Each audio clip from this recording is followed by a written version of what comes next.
উসমান ইবনে আফফান রাদিয়াল্লাহু আনহু এর আজাদকৃত গোলাম হুমরান রহিমাহুল্লাহি আলাইহি থেকে বর্ণিত, তিনি উসমান রাদিয়াল্লাহু আনহুকে অজুর পানি আনাতে দেখলেন। তারপর তিনি সেই পাত্র থেকে উভয় হাতের উপর পানি ঢেলে তা ৩ বার ধুয়ে ফেললেন। এরপর তার ডান হাত পানিতে ঢোকালেন। এরপর কুলি করলেন এবং নাকে পানি দিয়ে নাক ঝেড়ে ফেললেন। এরপর তার মুখমণ্ডল ৩ বার এবং উভয় হাত কনুই পর্যন্ত ৩ বার ধুলেন। এরপর মাথা মসেহে করলেন।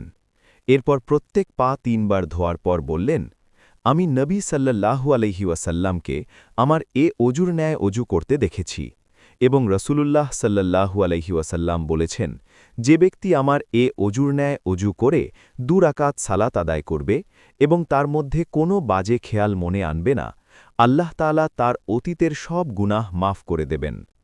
সহিহ বুখারী, হাদিস নম্বর ১৬৫।